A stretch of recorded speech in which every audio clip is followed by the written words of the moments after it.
Welcome to Not My Generation. I am Professor Davenport. This is my co-host, Dr. Emily Stacey. We are the political podcast that looks at political issues and events through the generational lens. And today we're going to be talking about some international news relating to, obviously, the COVID virus and what's going on and implications for democracy. Is that correct? Yeah, absolutely. So you've got a whole lot of talk right now amongst international relations scholars, foreign policy experts throughout the United States and the world regarding kind of a second wave of globalization, if you will, or a second phase of globalization, sort of the reverse wave, if we're following kind of Huntington's theory of democratization, sort of a reverse of what's been happening since the late 1980s, right? We define globalization via the late 1980s, the proliferation of digital technologies, the interconnectedness of the international community via those digital technologies. Policies become more postmodern because situations and necessities have been taken care of, mainly healthcare, education, shelter, things like that. And so we can focus on more what we would kind of deem probably in the more modern world, more frivolous issues like criminal justice reform or social and political economic equality. But there is an argument to be made that right now we are seeing a second phase, as Robert Kaplan wrote this week, of globalization, in that the postmodern, kumbaya society that most nationalists have actually been arguing against and certainly making policy statements and actions towards is breaking apart, basically, right? That the international community is looking more inward, right? And we saw that, of course, in 2016 with Brexit, certainly this year with the actual ending of the European Union, or I guess last year, 2019, the final divorce between the European Union and the United Kingdom. But you're seeing nationalist policies come back throughout the globe, and COVID-19 arguably is exacerbating and accelerating the tendency for even semi-authoritarian leaders to seize power, to use this disease and pandemic and national, international crisis to seize power and sort of assuage and comfort their populations with really no guarantee that they will give power back in the end of things. So some very interesting news in that front. And so the nation state, right, what we in political science argue, right, has been so important, certainly through up until the beginning of globalization, and certainly fell a little bit by the wayside during the age and era of globalization due to the internet and certainly those digital technologies making borders porous, right? And so you had information, transnational corporations, which you would like to discuss momentarily, that fit into this idea that we can just move information, goods, the economy, right, money, ideology, spirits of revolution, etc., instantaneously through digital technologies, and that made borders basically non-existent for a while.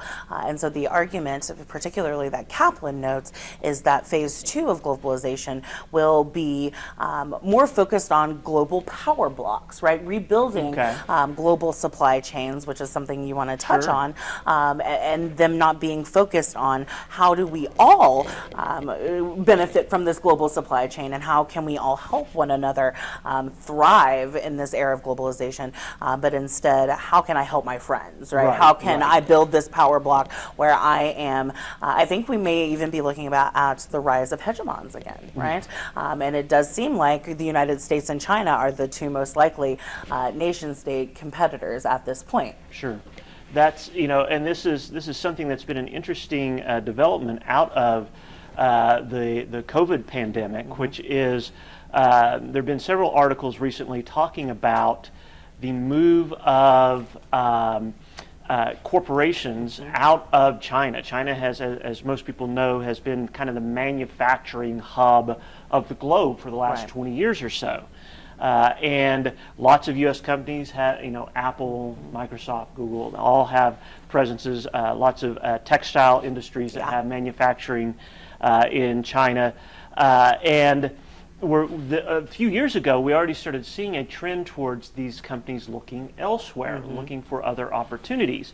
Part of that trend has been the fact that as China's economy has obviously grown significantly, they no longer have the advantage of having cheap labor that they used to have, right, compared to other countries. And so now these corporations are looking for other places to locate, and given the handling or the mishandling of the COVID virus in China, these companies are thinking, where can we locate? So the beneficiary countries of this include Mexico, India, Vietnam, and Bangladesh primarily as options for companies to look at. Now, China still has an advantage right now in that it has all this manufacturing infrastructure that it's built up that these other countries can't quite compete with. But if you look at the United States, for example, there's a significant amount of advantages if you can get your products manufactured in Mexico as opposed to China. Your shipping costs are decreased.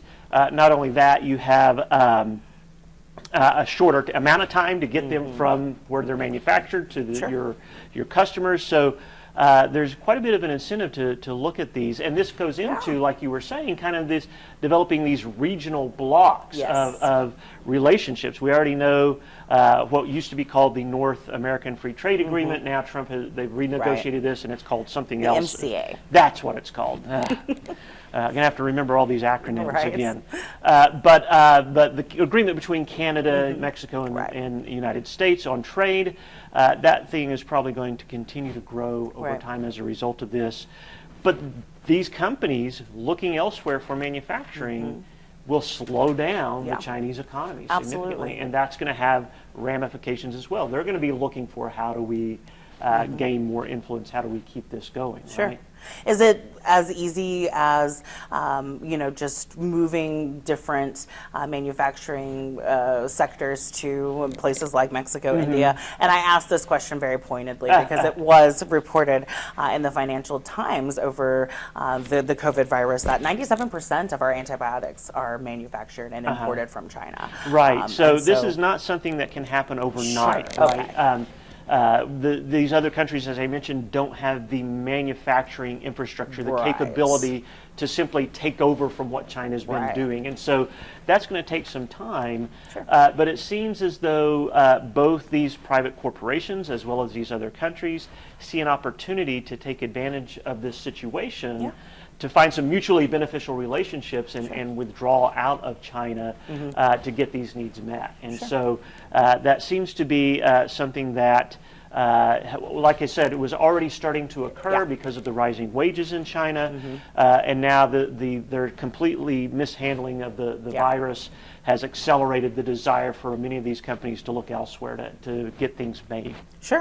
And then you also have, which kind of leads back to nationalism, right? You have a very, very protectionist president in Xi Jinping, who has definitely looked, again, more inward and wants to insulate and protect the Chinese economy and certainly Chinese manufacturers, and has not been afraid and certainly hasn't shied away from an economic trade war, if you will, or at least a conflict, at the very least, with United States President Donald Trump.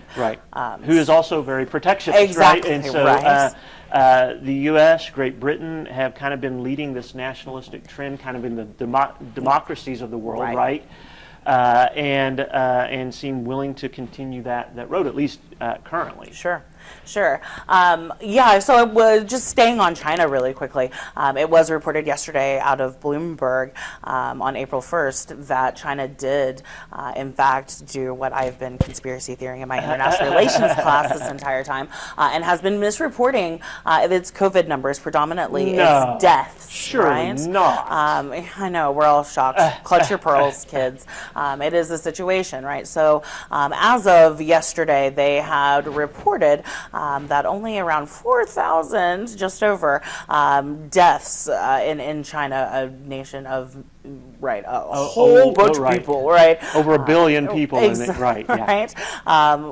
it's almost impossible to. I mean, I'm just not sure how we are supposed to believe that. And of course, Right. we in the international relations community have certainly been screaming from the rooftops for a long time because China is notorious about certainly misreporting numbers of deaths, say in Tiananmen Square, Sure, or deaths right. in Hong Kong, or the use of tear gas against citizens, etc., brutality against citizens, and so it's no surprise that China has been misreporting these numbers and certainly delayed their response to the COVID virus, which arguably has led to this complete global pandemic that we are seeing today, right? If they had started to recognize the situation as it was occurring, even we're seeing reports that it could have started late last year, late in 2019 in China, and they kind of just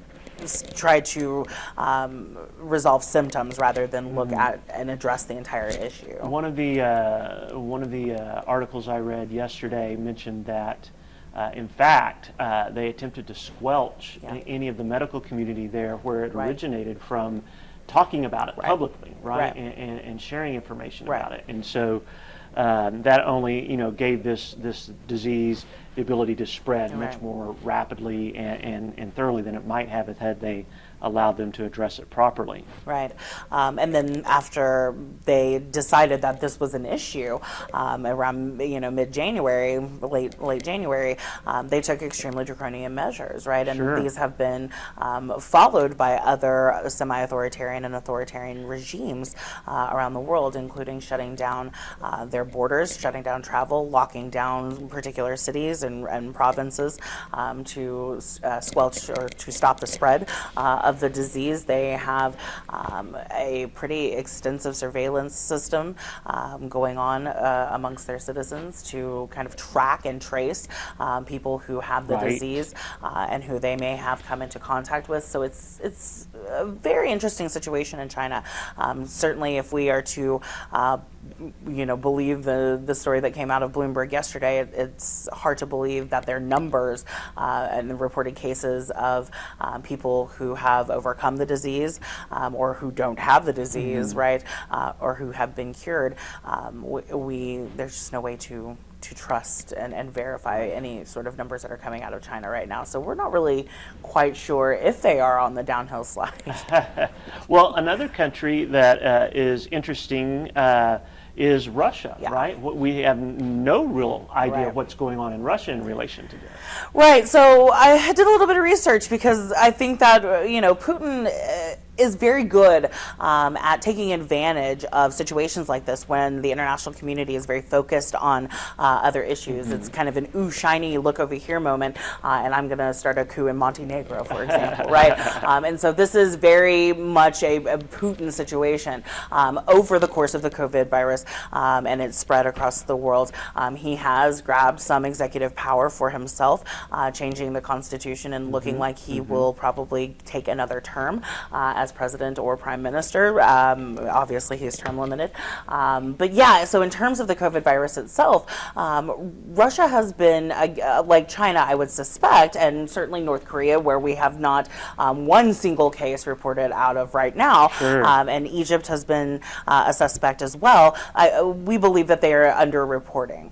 So as of April 1st, yesterday, Russia is only reporting about 1,836 cases of COVID across the nation, and 24 total deaths. And so it's right, I'm speechless. I'm just not sure how we are to believe a nation of that many people only have 24 deaths from the COVID virus. Right. They did take very, as I said, draconian measures. They did shut down their 2,600-mile border with China in late January and began testing their citizens extremely early, as well as in late January began isolating folks. And again, Russia is certainly no stranger to, like I said, authoritarianism and tracking their citizens, right, and surveilling their folks. And so that has been a part of their COVID response as well. Now, there is a, you mentioned Putin attempting to consolidate more power to himself. There is a pattern or a tendency that we see, especially with countries that have these more autocratic or totalitarian regimes to do that, right? Right. And even some that might not be perceived as quite that way, consolidating power Sure. In times of crisis. Absolutely. Like this, right? Right. It's a great time to do so because you, whether or not you were viewed as a legitimate ruler beforehand by a majority of the public, definitely whenever you're the only one, you as the regime, as the state, are the only one they can turn to in times of crises, you become legitimate really quickly. And so you have seen over Europe, actually, some countries turn much more towards authoritarianism. In fact, on March 30th, Hungary, Viktor Orban, who has been the prime minister there for the last couple of years, he has been touted as a very Trumpian figure. He has passed laws that have made it much harder for protest and dissent to occur against the government. For example, done some very questionable things in terms of is it democratic, is it not? But certainly on Monday, their parliament, which is stacked 2/3 with Viktor Orban's party, passed a law that allows the executive branch much, much more power. So, for example, and I'm going to read you a list now, right? So it gives the executive unlimited power and establishes, for example, a state of emergency that does not have a defined period. Okay. Right? So they are just in a state of emergency, sort of a martial law, kind of think Middle East. Until I decide otherwise. Right, exactly. It allows him to rule by decree, so basically at his whim. Viktor Orban, without having the oversight of Parliament, which is point number 3, the Parliament and legislative branch has been suspended under this new law as well. And so that, again, allows him to rule by decree. So if he feels like establishing a curfew at 12:30 in the afternoon, Viktor Orban can do it. Elections have been postponed, and punishment for spreading fake news. We love this term, right? And misinformation is punishable by up to 5 years in prison. And of course, I'm assuming that he has the authority to determine what is fake Of news, course, right? of course. And actually, Putin adopted this part of the law as well in his country. And then leaving quarantine, right? Leaving quarantine in Hungary is now punishable by up to 8 years in prison. Right? Wow. And so this is a pretty massive executive branch power grab by Viktor Orban. And again, we are seeing this not just in European countries. Israeli Prime Minister, for how long, we don't know, question mark. Netanyahu has shuttered the court systems, right? So we are operating. Which is convenient for him because there was an investigation on corruption in him, right? Bing, bing, bing. Professor Davenport wins chicken dinner, right? So by shuttering the court system, it actually delays his scheduled appearance for his alleged corruption charges, right? So very convenient there. Yeah. You've got countries in South America, like Chile, who are sending the military out into public squares where you had seen protesting just a month ago. Bolivia, probably one of the more detrimental cases in international relations right now, has postponed scheduled elections for May. And if you don't know anything about Bolivian politics, last year there was a contested election, and the president, or president-elect, I should say, who won the election was actually protested out of office, Evo Morales. And so there were very violent protests on the streets for about a month and a half before they decided to call for new elections for the people. And so those elections have been postponed at a time where the folks are really desperate for executive leadership. Right. And so one has to imagine that you want to protest, right? The natural inclination is to protest, and now you have these countries that are taking not quite martial law stance, but very close to it, and are very willing to send military or law enforcement out to enforce their orders.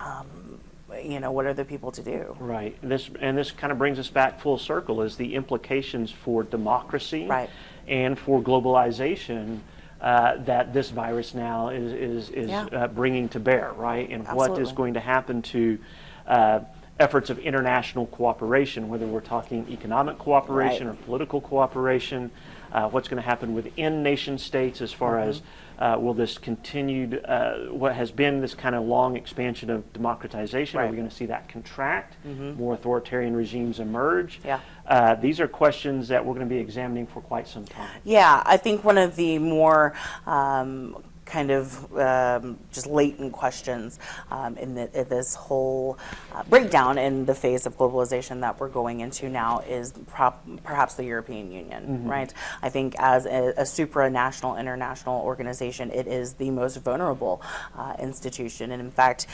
in her address to the German people involving COVID and what Germany's policy would be, Angela Merkel did not regard or mention the European Union once. And so you have these nation states that are, again, have been looking for international or supranational guidance who are looking inward at And this that point. the European Union has always been somewhat fragile as an Sure, organization. sure. Right? Oh, and I think a lot of people were concerned when Great Britain decided that they were Yeah. going to back away, that might be the first domino in several others. Now, so far that hasn't occurred, but this situation that we're seeing right now could make that happen. Yeah, Right? it might be the straw that breaks everything. So. Well, lots of going on, not just in the United States, but around the world, and there are implications, as we mentioned, for democracy, for international cooperation, for globalization, and it is a new world in many respects. Thank you for joining us, and we will be back next week with another episode, and hopefully maybe we'll have something besides COVID-19 to talk about. We'll try. All right.